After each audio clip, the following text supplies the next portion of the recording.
Hello everyone, my name is Rico Rivas Garcia, and today I would like to present to you guys the national park I have chosen, which is the North Cascades National Park.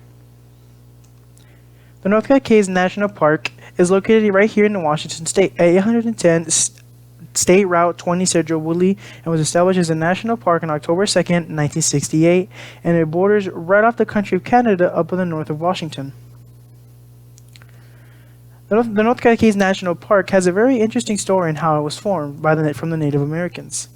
Once upon a time, Native Americans asked for Ocean and his sons clouds and rains to help send out water in their time of need. But then the Native Americans did not want to let them go back. And as punishment for not letting his sons leave, Ocean appealed to the Great Spirit, which scooped up dirt and molded the Cascades. Afterwards, Ocean flowed into the missing earth and made the Puget Sound, and the largest pit for the Native Americans, now known today as Lake Chelan. And here is a picture of what the North Cascades look like today. The park itself is covered in an abundance of snow that will be further explained in detail later on, but for now, we need to know that there's a significant amount of it, along with mist and rain, and heavy amounts of forest, predominantly on the west side of the park. Now I'm going to show the two photos that will hopefully give you an idea on how different both sides of the park really are.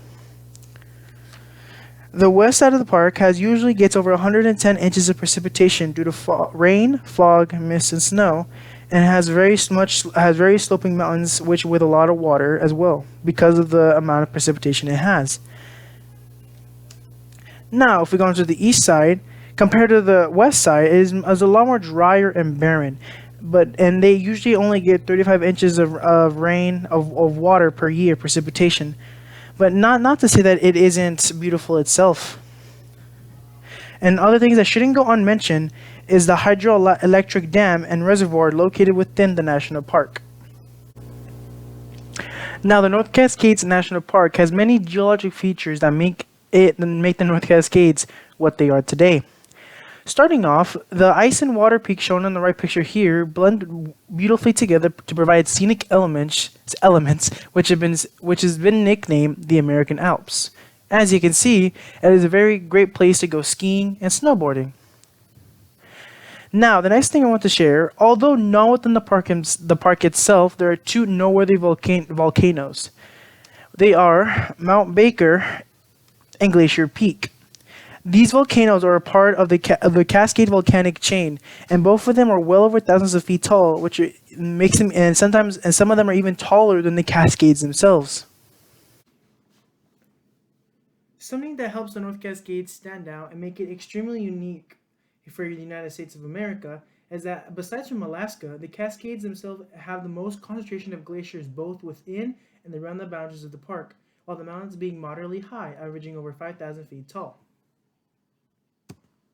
What helps these glaciers form is that the snow line on the western slope averages between 6,500 to 7,500 feet high, which helps the glaciers become more numerous and extend lower down the mountain. The mountains themselves also have something special because of their geographic setting. The Cascades and their bedrock were uplifted during the Cenozoic time, which also has intrusive and volcanic activity, which has helped shape some of the land.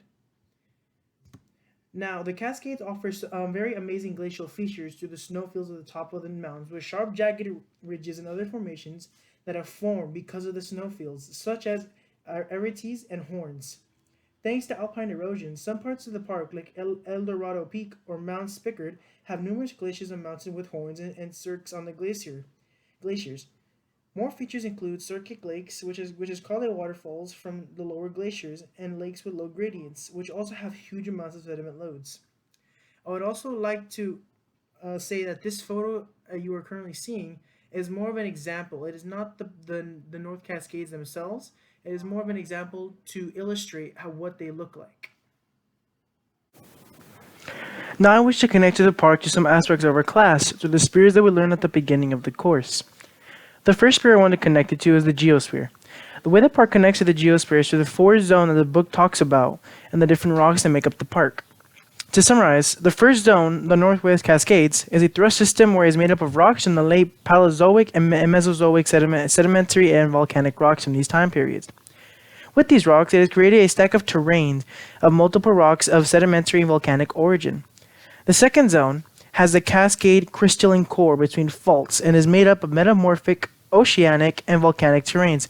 With more noteworthy geology, that is, some of these rocks are a portion of the oceanic crust and pieces of the mantle. For the third zone, the rocks here are a part of the Metho Basin, which are between faults and once again makes a part of the park's eastern boundary with the rocks. The majority of the rocks, if not all, are sedimentary, which include sandstone, basalt, and shale, to name a few.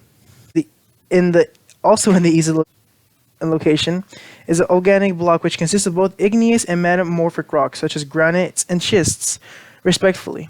Hopefully, this gives you an idea on how the park has formed and what makes up the park today. The second sphere I wish to connect it to is to the atmosphere. Even though it is a very minor case, the way this affects the park is mostly to the wind and how the wind affects shape the land. From the website, the National Park Service, with their article on the North Cascades, they state that winds whip through the valleys and whirled around at peaks invisibly shaping the land and life upon it. Lightning strikes down on the sky, setting the forest on fire, and other ways the atmosphere affects the park is through how the wind affects the precipitation of rain, snow, and fog. Because it is why the east side of the park is so dry, while the west is more moist. The third sphere I want to talk about is the biosphere.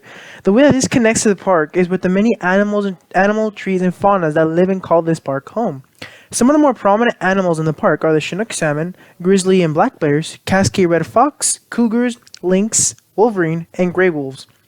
Some of these animals, such as the red fox and the Chinook salmon, are endangered animals, and other animals, such as the bears and the wolves, require an undisturbed area of wilderness to really stand out. Some fauna within the park and the forest require moisture areas to grow, and some of the names of the other fauna are maidenhair, sword, and lace. Many flowers or alpine meadows make the greener parts more amazing to see, with flowers such as the Indian plum and salmonberry in full bloom. Many forests, such as the conifers, cover many elevations from sea level all the way up to the maximum elevation at the base of the mountains, with trees such as maple and alder trees. Now, the last sphere I want to talk about, and arguably the most important sphere here in the North Cascades, is the Hydrosphere. The park, as stated earlier, has the most abundant amount of glaciers in a single location outside of Alaska. With the glaciers, we can even mention the Cryosphere, which is all the frozen water here on Earth. The glacier peaks all store the excessive amounts of snow that falls, making some of the mountains and lands one of the snowiest in the country. The most likely reason for this is that the park is vastly different from the east and west side, with an intense amount of precipitation with over 110 inches on the west side and 35 inches of precipitation on the east side.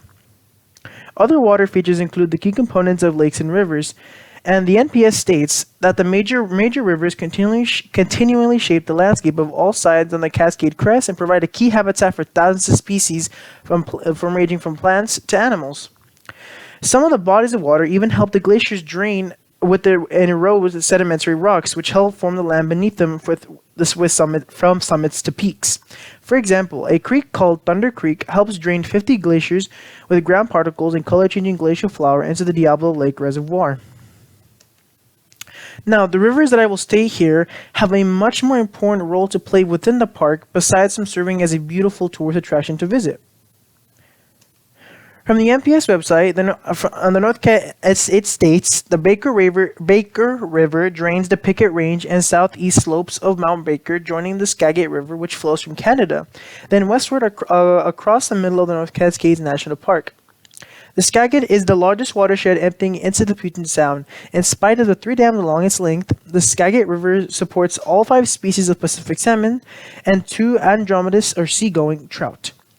The Stikine River drains from the southeast corner of the park to feed to Lake Chelan, and a glacier-covered trout, which is at 1,500 feet, is the 3rd deepest natural lake in the nation. The waters of Lake Chelan eventually make their way to the mighty Columbia River, which is the largest river system in the western United States.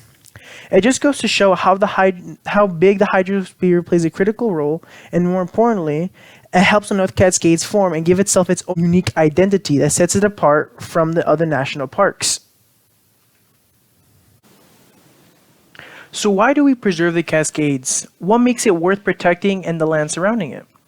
Well, when the North Cascades National Park was established as a national park back in 1968, it was preserved for the surrounding wilderness and ecosystems, such as the virgin forest, fragile subalpine meadows, and the hundreds of glaciers. We also don't just preserve it not just for the wilderness, but we also preserve it as well for the abundance of animals living there.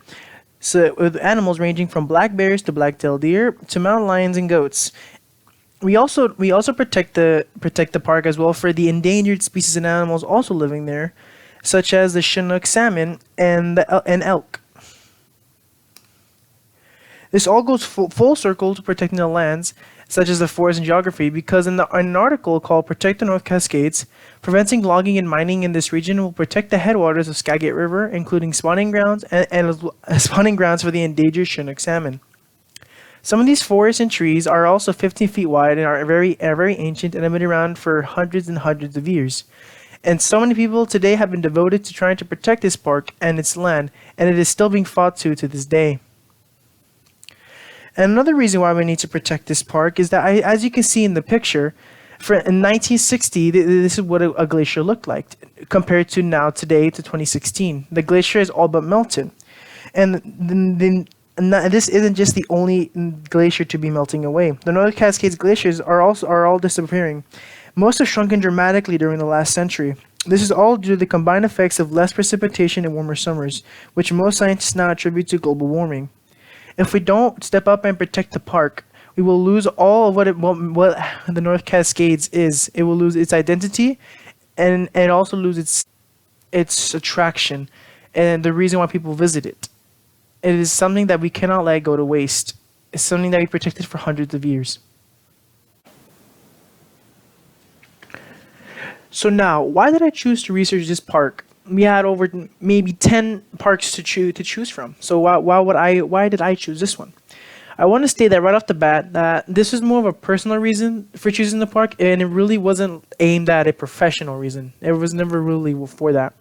I wanted to explore and explain this park because it was located here in Washington State, and I take an immense amount of pride that we have this park within the boundaries in the state.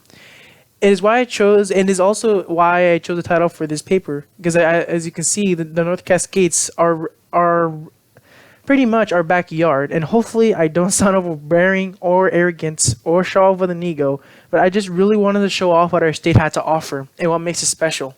I also hope one day that I get to visit the park and make some more memories, because last summer me and my family went to Mount Rainier, and it was a tiring experience, but it was really an amazing and fun one, and a rewarding one nonetheless. Some of the sights the mountain had to offer were breathtaking and absolutely stunning, and you couldn't find them anywhere here in Yakima itself. I wanted to explore what our state has to offer, and I can't wait until the opportunity is given to me to explore it, whether with some friends or family. I really just can't wait to explore it. Now we have come to the end of my presentation, and I would like to thank you all for listening to me, and I also want you all to have a very amazing day. And and this is for anyone who is curious. Now, for anyone who is curious, here are all the references and sources that I have used. I would also like to point out that the photos are not mine, and I'm not claiming them as mine. And there is a message at the bottom for all those who are wondering where they came from, and all credit has been given. Once again, thank you for watching this video and my rants. Thank you.